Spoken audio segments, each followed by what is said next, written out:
What's it mean to make God in your own image? That's what I want to talk about today, so stay tuned.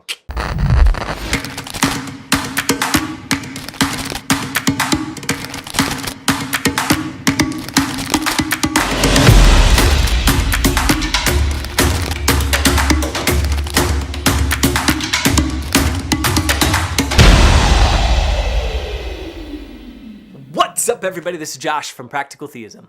I was in a conversation once discussing God and, big surprise, talking about religion and faith and the existence of the universe, discussing very nicely the defenses for the first cause, and we naturally get into semantics regarding the nature of God.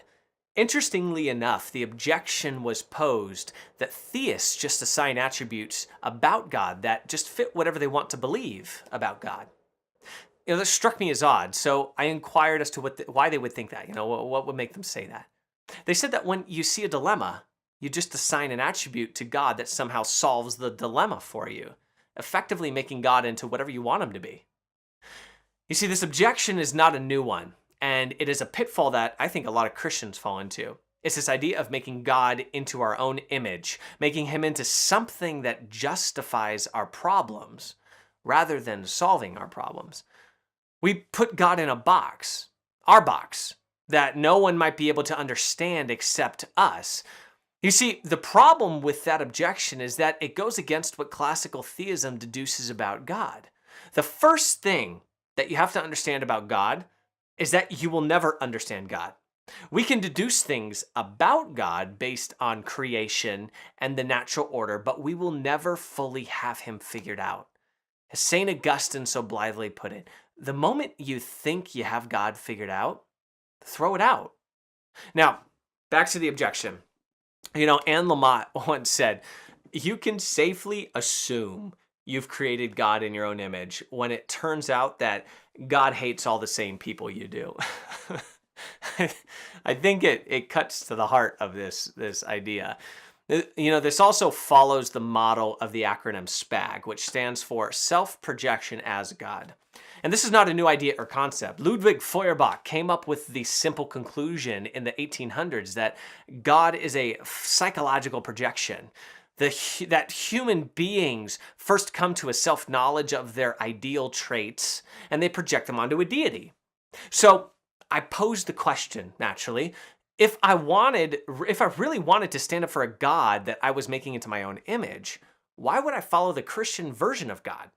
And also, why do so many assent to this Christian God affirming the same ideal traits? Where do they stem from?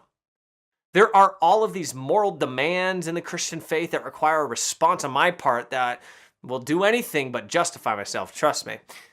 So you see, the SPAG model follows a really simple short formula. It goes like this. 1. Believe that X is immoral. 2. God is moral, or morality comes from God. 3. God can't possibly support X. It is a way to justify anything in life, and religious people do it. Don't get me wrong. If I wanted to assign attributes to God that fit my own version or perspective, though, why on earth would I say that God wants me to believe that a man named Jesus was his incarnate son? There are so many implications that come along with that, and to be honest, it would be much easier not to have that position to defend in modern discourse. So why would someone say that God hates sex outside the marriage union and thereby impose this standard on oneself to not have sex before marriage when that is the normal thing to do in secular society? Why would one say that your thoughts of murdering someone are just as bad as committing the murder? I mean, if I think about it but don't act on it, I should be fine, right? Now, some of you might be thinking too, these things are just projections of your ideal self onto some deity, right? The goal, if you will, of ultimate perfection that you are shooting for. But you see, I don't really buy that objection for 2 reasons. First off, if it is true, and I am just projecting this ideal self, so to speak, that has this moral perfection written in the very fabric of its DNA, where did that idea of what my ideal projection or my ideal self come from? Now, one could just say, it's cultural, Josh, it's societal. All the influences that are external around you have shaped you to believe what that morality is, right?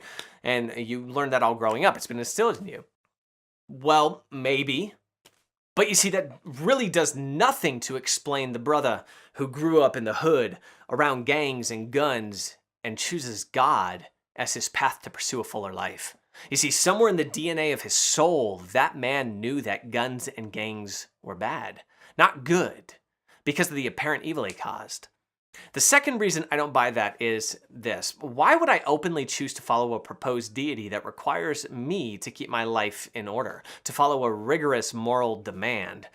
See, to not steal or cheat, even if stealing and cheating help me enhance my life for personal gains. More pointed, billions of people have claimed the same deity for millennia. And while there still may be some blind followers in the sea of believers, most people would not follow something that they didn't believe in or that didn't speak to them and make sense to them. You see, there is something in our DNA that is yearning for moral perfection.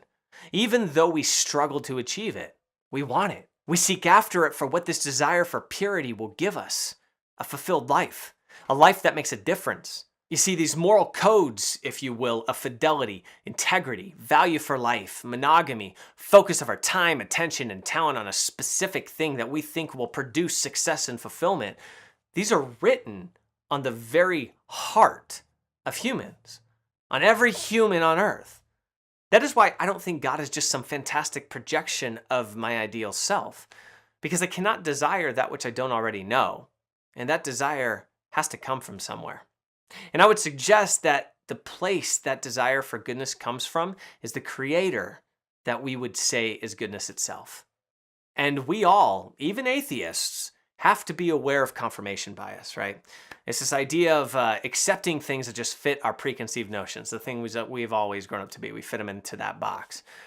Everyone needs to be aware of that. They really do. And for the believers out there, we need to make sure that we are never putting God in a box or making him into our own image, but rather that we are constantly seeking his will and his image, that we might be conformed to it.